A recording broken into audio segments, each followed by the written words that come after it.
आज के इस लेक्चर के अंदर हम डिस्कस करेंगे प्रोजेक्टाइल मोशन के बारे में। तो प्रोजेक्टाइल मोशन के बारे में डिस्कस करने से पहले मैं आपको बता दूं कि कुछ हेल्थ इश्यूज़ की वजह से आपकी क्लासेस प्रॉपर अपडेट नहीं हो पा रही थी, तो उसके लिए मैं आप सभी से माफ़ी चाहता हूं। लेकिन आज के बाद आपकी जो भी क्लासेस हम आपको क्लास 11th के सिलेबस से रिलेटेड प्रोवाइड करेंगे वो कंटिन्यूअसली और डिटेल्ड लेक्चर्स प्रोवाइड करेंगे, और बहुत अच्छे तरीके से जैसे पहले प्रोवाइड किए थे डिटेल में वैसे ही अब प्रोवाइड करेंगे।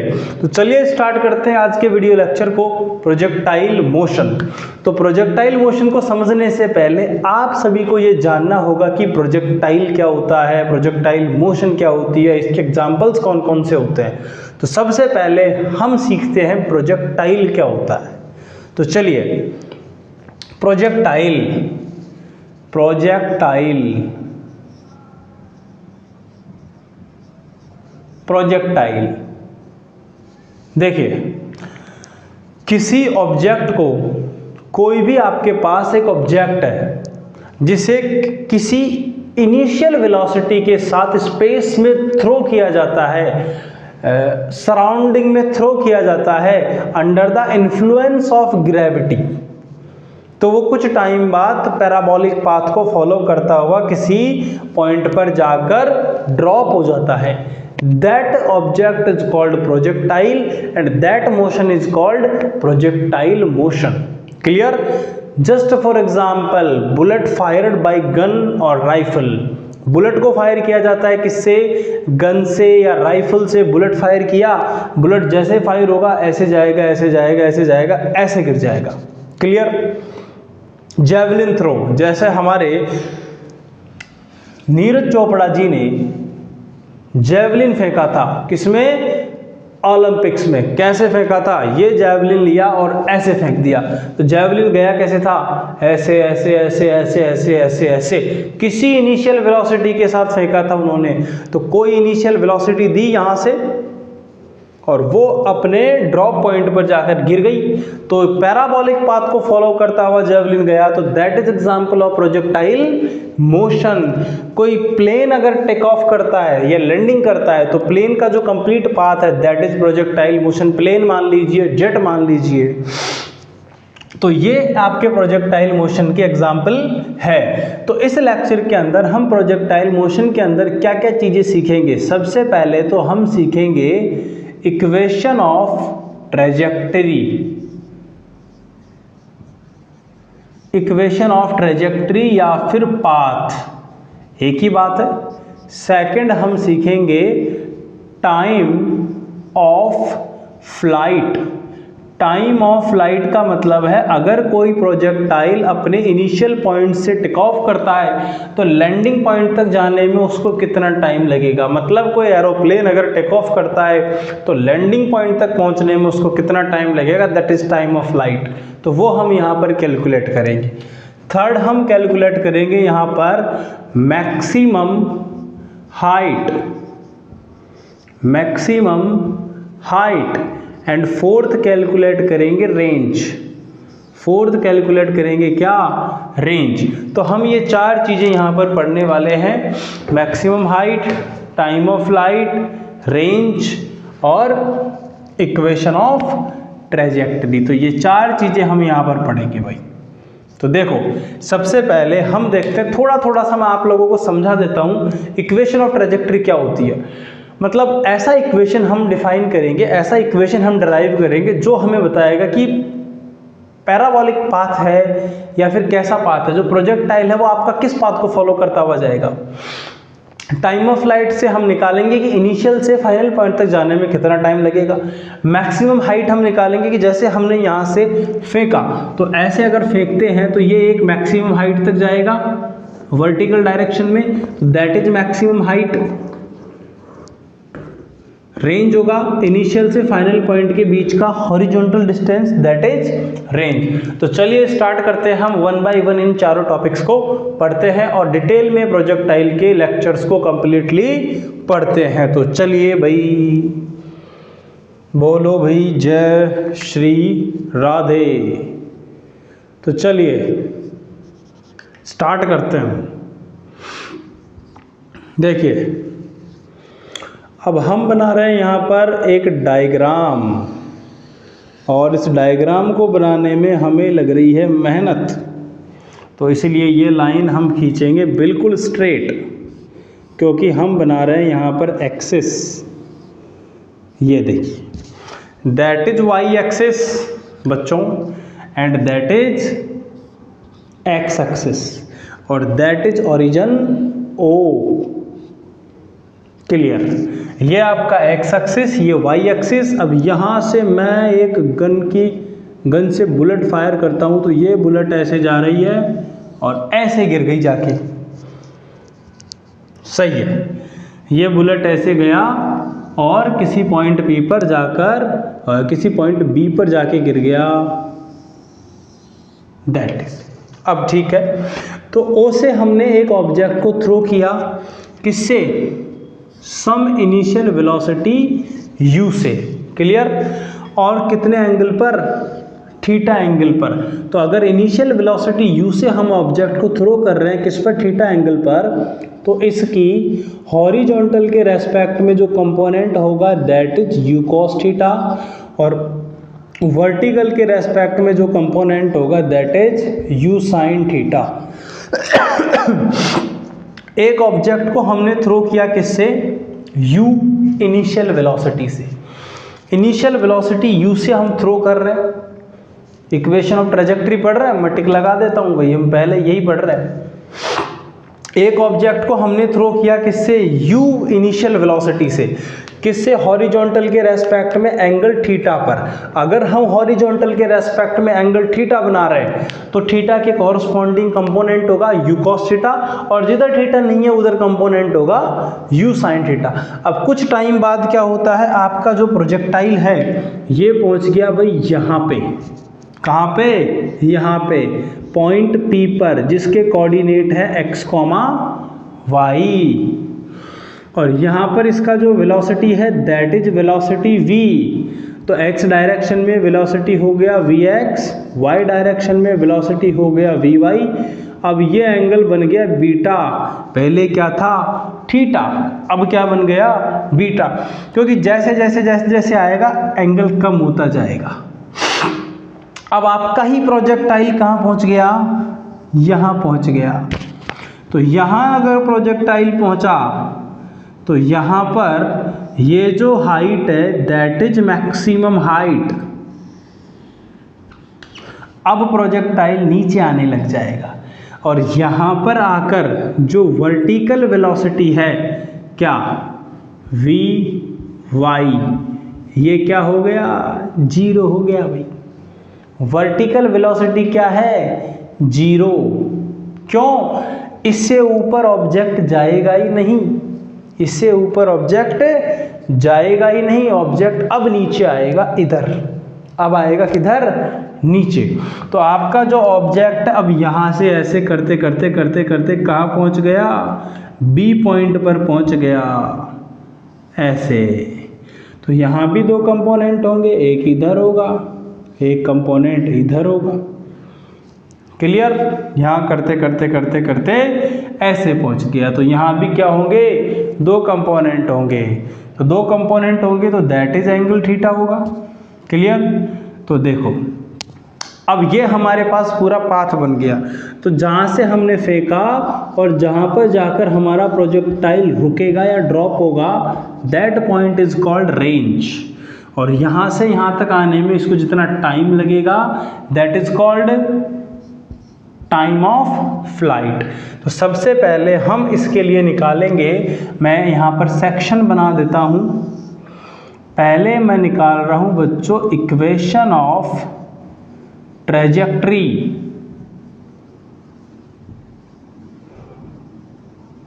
इक्वेशन ऑफ ट्रेजेक्ट्री या फिर पाथ ऑफ प्रोजेक्टाइल।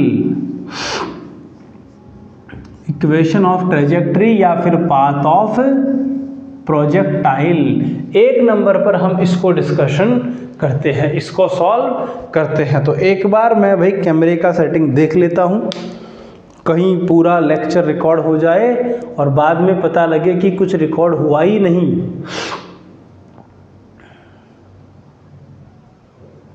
अब ठीक है, देखिए अब ठीक है कैमरा सेटिंग। तो चलिए हम हमारा पहला टॉपिक स्टार्ट करते हैं प्रोजेक्टाइल में, इक्वेशन ऑफ ट्रेजेक्ट्री। तो हाँ भाई बच्चों, कमर कस लो, कमर की पेटी बांध लो, और अब हम प्रोजेक्टाइल को डिटेल में पढ़ने जा रहे हैं। तो डिटेल में पढ़ने के साथ साथ हम प्रोजेक्टाइल को बहुत अच्छे तरीके से न्यूमेरिकल के साथ बहुत अच्छे तरीके से मसाला बना के आप लोगों को प्रोवाइड करेंगे। तो चलिए देखो, इसमें मैं न्यूटन का जो सेकंड इक्वेशन यूज़ करेंगे। तो सबसे पहले देखो, कंसिडर करते हैं कि यहाँ से आपने ऑब्जेक्ट फेंका, तो देखो सपोज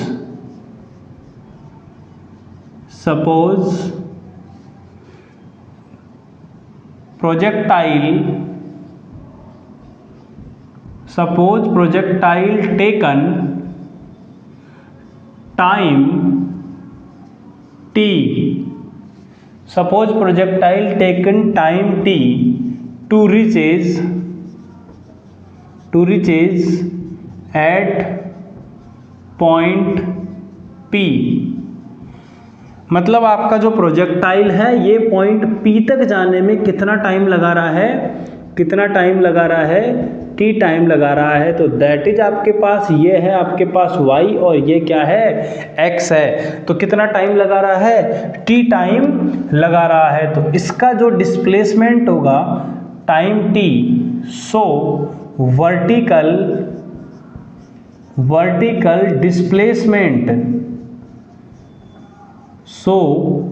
वर्टिकल डिस्प्लेसमेंट होगा y is equal to ut plus half at square.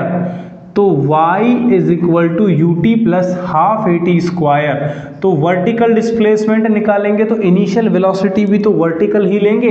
तो u इज इक्वल टू हम यूज करेंगे यहाँ पर u साइन थीटा, और acceleration under the influence of gravity है, इसलिए नीचे क्या लगेगा, माइनस g लगेगा। g a की जगह क्या यूज करेंगे, माइनस g यूज करेंगे। अब निकालते हैं हम टाइम t की जगह पर हम यूज करेंगे, क्या होता है, distance is equal to speed multiply time. तो यहां से यहां आने में कितना टाइम लेता है, t।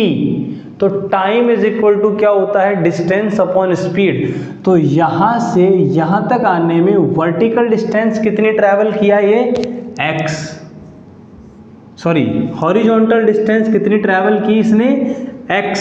यहां से यहां तक आने में किस वेलोसिटी से, horizontal velocity u cos theta से। तो अब देखो ये दे देते हैं equation number 1, put in equation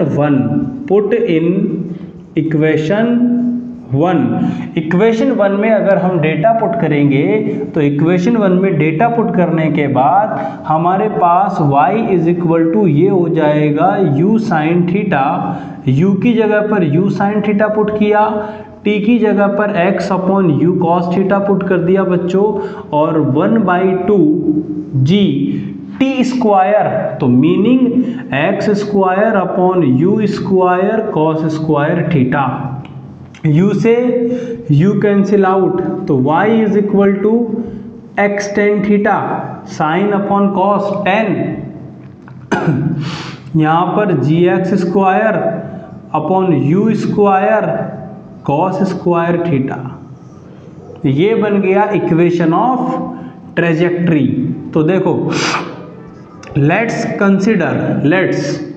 tan theta को तो कंसिडर कर लो बच्चों p, और g upon u square cos square theta को कंसिडर कर लो q। तो y इज इक्वल टू बन गया px माइनस qx स्क्वायर। ये किसका इक्वेशन है, याद करो किसका इक्वेशन है, देखो याद करो। ये आपके पास इक्वेशन ऑफ ट्रेजेक्ट्री आ गया। एक बार मैं कैमरे की सेटिंग चेक कर लेता हूं।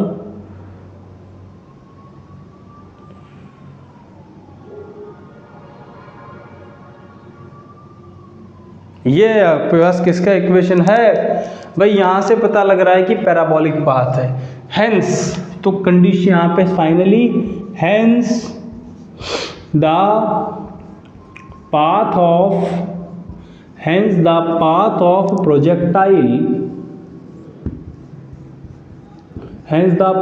projectile is parabolic.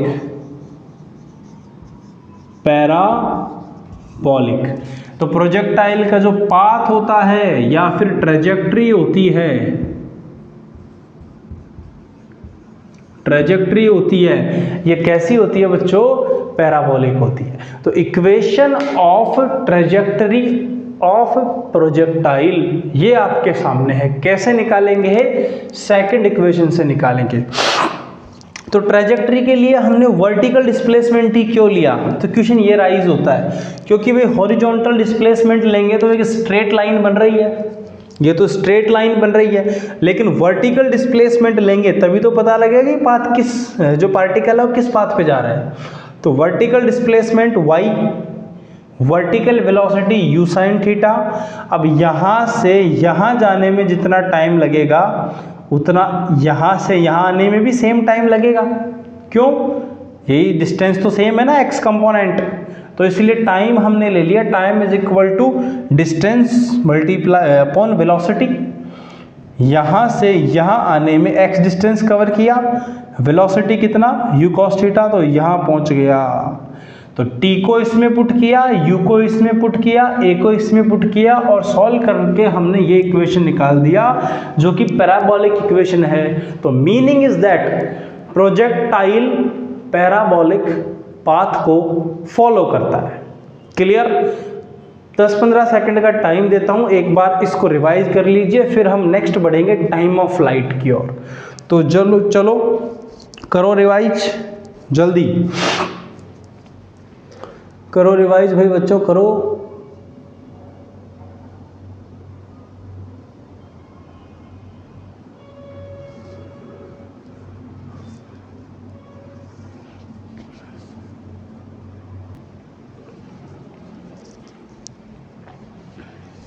देखिए अब हम निकालते हैं टाइम ऑफ लाइट। फर्स्ट हमने पढ़ लिया बच्चों इक्वेशन ऑफ ट्रेजेक्टरी, अब सेकंड हम पढ़ेंगे time of flight. Time of light देखिए ये हमारा कंप्लीट हो चुका है। टाइम ऑफ लाइट का मीनिंग है कि इनिशियल पॉइंट से आपने प्रोजेक्टाइल को ट्रिगर किया, प्रोजेक्टाइल को छोड़ा, थ्रो किया, तो यहाँ से O से लेके B पॉइंट तक आने में टाइम ऑफ लाइट होता है इनिशियल पॉइंट से फाइनल पॉइंट तक आने में प्रोजेक्टाइल ने कितना टाइम लगाया, that is time of light. तो टाइम ऑफ लाइट को निकालने के लिए यहाँ से यहाँ तक आने में कितना टाइम लगाया, तो इसका इस डायरेक्शन में जो फाइनल में वेलोसिटी है ये भी क्या आएगा, u cos थीटा, और नीचे ये जो वेलोसिटी है ये भी आएगा u sin थीटा। क्या आएगा? u sin theta. और किसी वेलोसिटी v से आके ये क्या करेगा, हिट करेगा किसको, सरफेस को। तो देखो टाइम ऑफ लाइट निकालने के लिए फिर से हम यूज करेंगे s is equal to ut plus half at square. तो देखो टाइम ऑफ लाइट के लिए यूज करते हैं द वर्टिकल डिस्प्लेसमेंट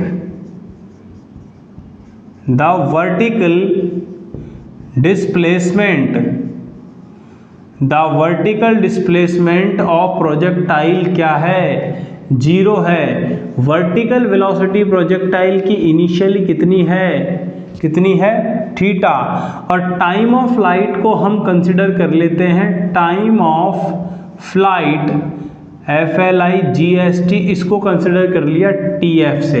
तो इस इक्वेशन का यूज करते हैं तो वर्टिकल डिस्प्लेसमेंट 0, वर्टिकल वेलोसिटी है u sin theta, time of light हो गया TF माइनस 1/2, एक ही जगह पर यूज कर लिया G, ये हो गया TF स्क्वायर। तो u sin theta TF equal to G TF square equal to G TF square. ये 2 नीचे है, इसको इधर ले आया, एक टी से एक टी कैंसिल आउट, तो time of flight is equal to हो गया 2u साइन थीटा बाई जी। मतलब प्रोजेक्टाइल को अपने इनिशियल पॉइंट से फाइनल पॉइंट तक जाने में, इसको हमने लास्ट को दिया था इक्वेशन नंबर 3, तो इक्वेशन नंबर 4 थोड़ा थोड़ा दिख रहा है बोर्ड पे, भूल गए थे। तो प्रोजेक्टाइल को अपने इनिशियल पॉइंट से फाइनल पॉइंट तक आने में जितना टाइम लगता है that is time of flight. तो अगर यहाँ से प्रोजेक्टाइल थ्रो किया जाता है तो यहाँ तक आया, तो vertical initial velocity u sin theta, अब यहाँ से वापस यहीं पर आ गया, वर्टिकल डिस्प्लेसमेंट 0 है इस पूरी लाइन पे, तो s को हम क्या पुट कर देंगे, 0 पुट कर देंगे। तो वर्टिकल डिस्प्लेसमेंट क्या है पूरे लाइन पे, 0 है, that is time of flight. हमारे पास ये क्या आ गया, टाइम ऑफ फ्लाइट। भाई ये टाइम ऑफ फ्लाइट आ गया बच्चों। तो ये हमने सेकंड वाला इसका डेरिवेशन कंप्लीट कर लिया प्रोजेक्टाइल मोशन का। ये जो आपके पास प्रोजेक्टाइल के टाइम ऑफ फ्लाइट का फॉर्मूला है।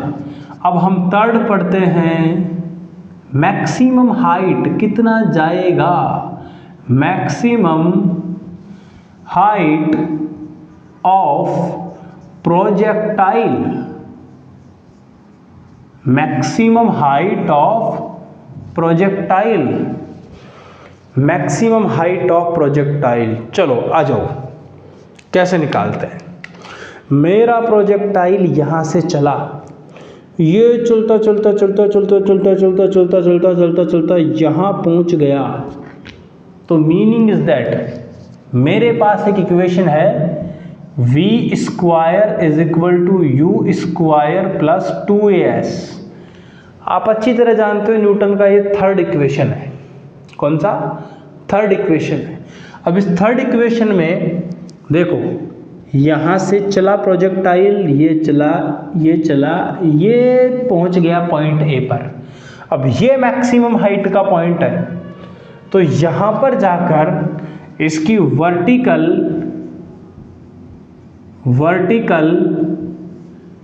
Final velocity, vertical final velocity कितनी है, 0।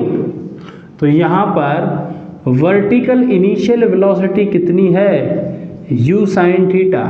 एक्सेलरेशन कितना लेंगे, -g, और डिस्प्लेसमेंट कितना हो जाएगा, वर्टिकल डिस्प्लेसमेंट h max। कैसे, यहाँ से गए, इधर गए, इधर गए, यहाँ पहुँच गए। अब इससे ऊपर तो जाने से रहा, मतलब अगर ऑब्जेक्ट ऊपर जा रहा था तो वर्टिकल वेलोसिटी की वजह से जा रहा था, तो वर्टिकल वेलोसिटी जहाँ पर 0 हो गई, ऑब्जेक्ट उससे ऊपर नहीं जाएगा, तो ये 0 हो गया। इनिशियल वेलोसिटी क्या थी वर्टिकल में, u sin थीटा, ये रहा, g लग रहा है नीचे, एक्सेलरेशन -g। अब यहाँ से यहाँ से यहाँ से यहाँ तक पहुँच गया, तो वर्टिकल डिस्प्लेसमेंट क्या है, h max। तीनों को उठा के यहाँ पुट कर दो, तो 0 minus u sin theta equal to 2g h max minus 2g।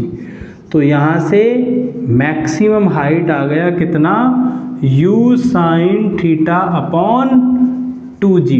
मतलब अगर एक बॉल को आप किसी ना किसी वेलोसिटी से फेंकोगे, मैंने मान लीजिए किसी वेलोसिटी से फेंका, तो जैसे अगर मैं इसको फेंकूंगा तो वो कितनी मैक्सिमम हाइट तक जाएगी, डिपेंड करता है किस पर, इनिशियल वेलोसिटी पर, जिस एंगल पर फेंका है उस पर। बाकी हमारे अर्थ का जी तो 9.8 मीटर पर सेकंड स्क्वायर कांस्टेंट है ही। 10-15 सेकंड के लिए इसको भी देख लो, फिर अगले वाले को भी करते हैं। तो ये हमारे पास कंप्लीट हो गया, तीनों टॉपिक कंप्लीट करवा दिए, चौथा भी करवा देंगे। पहले देखो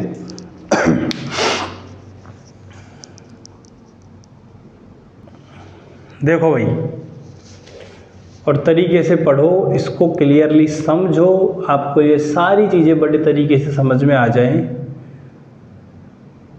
अगर नहीं आती है तो मुझसे पूछो, कमेंट सेक्शन में पूछो।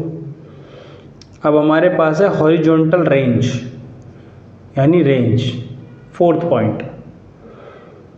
देखो फिर हम रेंज निकालेंगे प्रोजेक्टाइल का, फिर प्रोजेक्टाइल से रिलेटेड कुछ क्वेश्चंस भी करेंगे। तो वो क्वेश्चन हम अगले टॉपिक के अगले लेक्चर में करेंगे ना। इस लेक्चर में न्यूमेरिकल प्रॉब्लम्स नहीं करेंगे, उसके लिए अलग से एक सेपरेट लेक्चर लेकर आएंगे आपके लिए, न्यूमेरिकल्स ऑन प्रोजेक्टाइल मोशन। तो चलो नेक्स्ट निकालते हैं और लेक्चर को एंड करते हैं, रेंज ऑफ प्रोजेक्टाइल। चलिए अब निकालते हैं range. Fourth point, range of projectile. Meaning is that अगर प्रोजेक्टाइल को थ्रो करोगे, प्रोजेक्टाइल को फेंकोगे मेरे प्यारे बच्चों, तो प्रोजेक्टाइल कितनी दूर जाके गिरेगा? बहुत दूर। कितना दूर वो निकालते हैं। चलो यहाँ से मैंने प्रोजेक्टाइल फेंका, ये मैंने प्रोजेक्टाइल फेंक दिया यहाँ से, मेरा प्रोजेक्टाइल गिर गया यहाँ पर, तो यहाँ से यहाँ तक जाने में कितना टाइम लगा? T time, that is time of light. तो देखो हॉरिजॉन्टल डिस्टेंस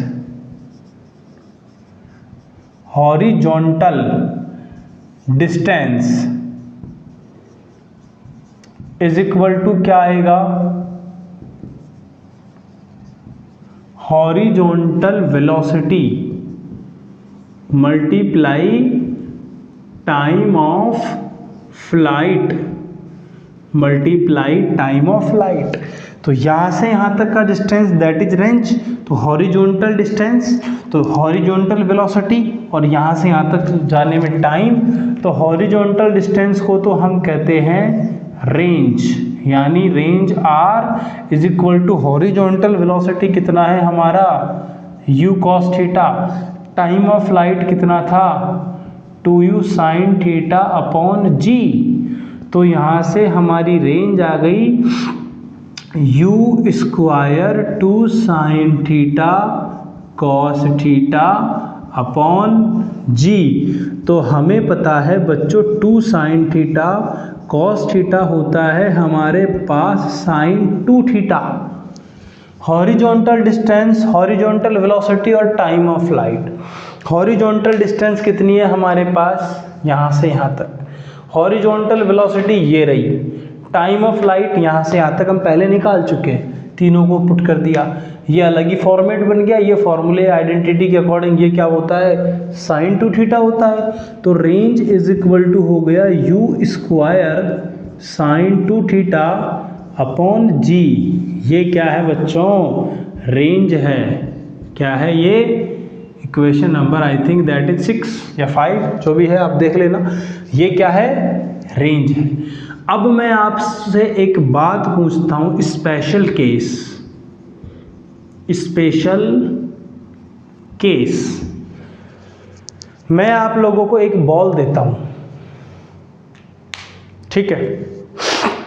अब मैं आपको एक बॉल देता हूं और आपसे कहता हूं कि इस बॉल को कितने एंगल पर फेंके, कितने डिग्री के एंगल पर फेंके कि इसका रेंज मैक्सिमम हो।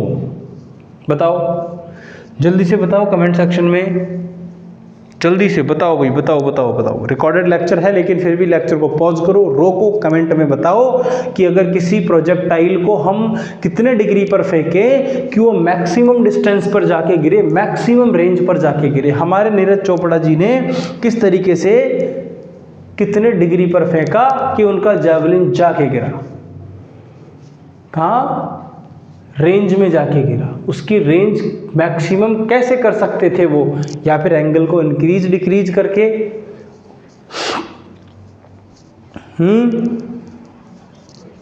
एंगल को इंक्रीज डिक्रीज करके, कितना करके, उनका एंगल कितना होना चाहिए था कि वो गोल्ड ले आते हैं आई थिंक।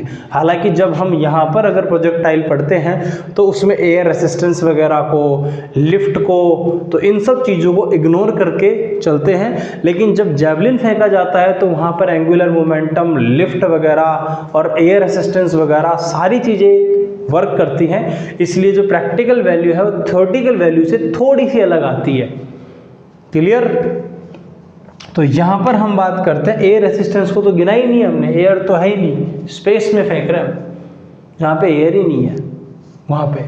तो special case theta is equal to, अगर हम कितना डिग्री कर ले 45 डिग्री कर ले, थीटा 45 डिग्री कर लें तो साइन 45 साइन 2 थीटा जो होगा हमारे पास ये बन जाएगा साइन 90 डिग्री। और साइन 90 का वैल्यू होता है 1। जब थीटा 45 डिग्री होगा तो यू स्क्वायर बाई जी ये क्या होगा हमारे पास मैक्सिमम रेंज होगा। तो जब आप किसी भी ऑब्जेक्ट को 45 डिग्री पर फेंकोगे तो वो क्या होगा मैक्सिमम रेंज पर जाएगा। एक बार आपने 30 पर फेंका, मैक्सिमम वेलोसिटी से पत्थर फेंका, फिर आपने 45 पर फेंका तो वो ज़्यादा डिस्टेंस पर जाएगा बच्चों पहले के कंपैरिजन में। तो ये हमारा प्रोजेक्टाइल मोशन था जिसके अंदर आज के लेक्चर में हमने सीखा equation of trajectory, time of light, maximum height और रेंज। क्लियर? तो इस तरीके से हम आपको 1 बाय 1 सारे लेक्चर्स प्रोवाइड कर देंगे। बस थोड़ा सा पेशेंस रखो भाई, अकेला हूँ, टाइम तो लगेगा। धीरे धीरे चीज़ों को गैदरिंग करने में, नोट्स प्रोवाइड करने में, तो इसलिए थोड़ा पेशेंस रखिए और कंटिन्यूटी बना के रखिए मेरे साथ। और कभी आपको कोई क्वेश्चंस पूछना हो तो कमेंट सेक्शन में कर दीजिए किसी टॉपिक पर, या फिर कोई पर्टिकुलर आपको टॉपिक चाहिए जिस पर आपको वीडियो लेक्चर्स बनवाने हैं कि सर हमें इस टॉपिक का वीडियो लेक्चर चाहिए, तो आप मुझे वो मैसेज कर दीजिए, कमेंट में बता दीजिए, हम उसका वीडियो लेक्चर आपको प्रोवाइड करने के लिए ट्राई करेंगे। तो मिलते हैं वे बच्चों फिर नेक्स्ट वीडियो लेक्चर में और एक बेहतरीन टॉपिक के साथ। तो इसी के साथ लेक्चर को डी एंड करते हैं। अब आप लोग क्या करोगे, इसको पढ़ोगे, ढंग से पढ़ोगे और तरीके से 1 बाय 1 प्रोजेक्टाइल मोशन को कंप्लीटली करके बताओगे। Thank you.